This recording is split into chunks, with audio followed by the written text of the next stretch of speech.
Hey, good Monday morning, November 24th, 2025. Ken Arzone here and talking baseball, covering baseball players' batting averages, career batting average leaders in baseball history.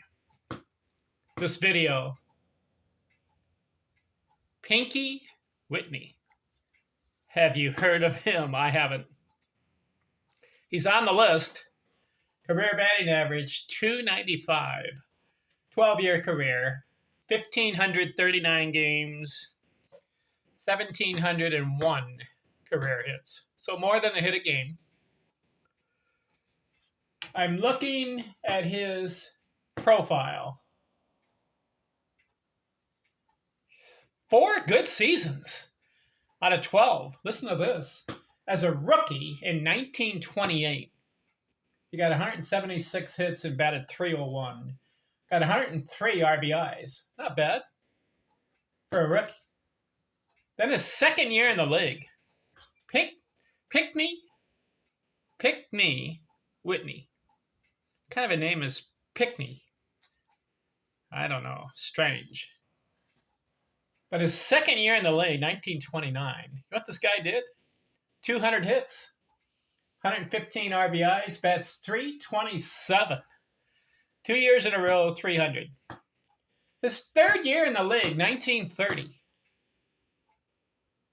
he gets 207 hits, back-to-back 200-hit seasons. Got to look at the guy. Gets 117 RBIs, 3 straight seasons to open his career 100 RBIs. Bats 342, 3 straight seasons, 300. So is this guy to be reckoned with? Can we look at this guy? Well, his fourth year slumped a little bit, batted 287, but his fifth year came back, 186 hits, and gets 124 RBIs. That's 298.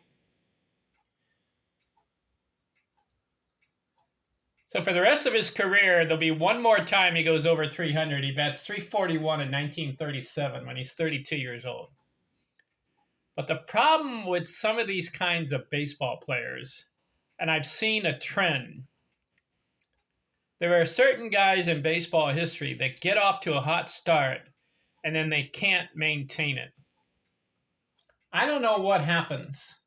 Sometimes it's injuries. Sometimes they just lose it. Pinky Whitney. Pinky. I have a hard time his first name. Pinky. Pinky.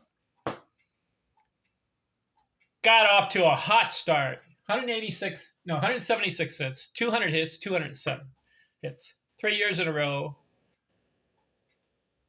It's about almost 600 hits in 3 years.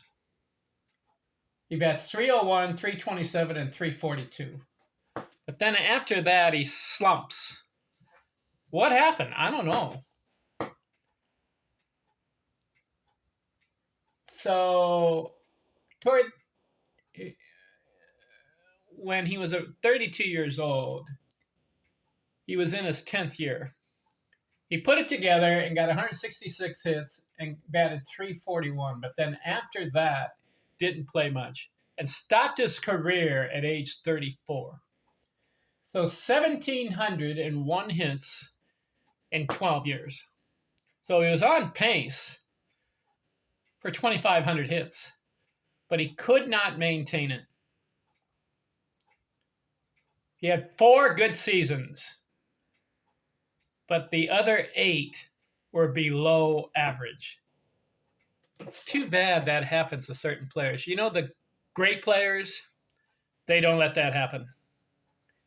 They go continually year after year after year.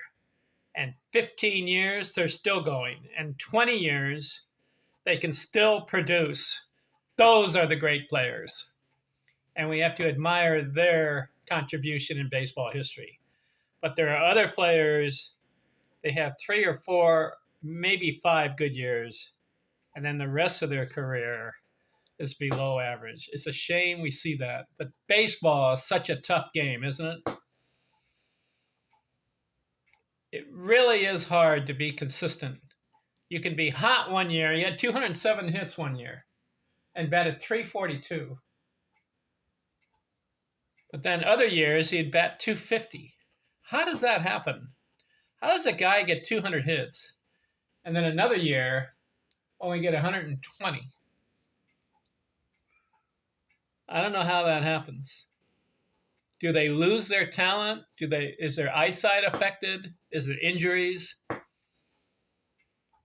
Pinky Whitney is an example of a player who started off hot but then faded. Too bad. No black inks either.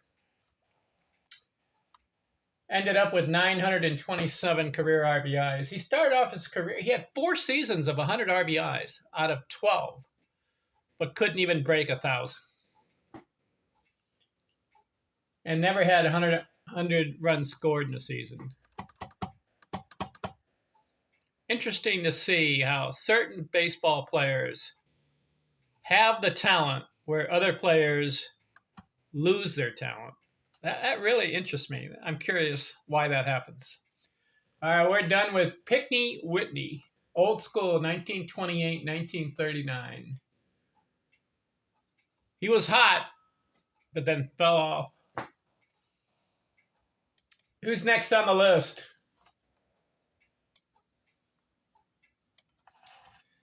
Kevin Seitzer, 1986 through 1997. Let's look at his career. He had a couple of good years, but he's an example of another guy that had potential, but could not maintain it over a long stretch. We'll look at his career next. I'm out.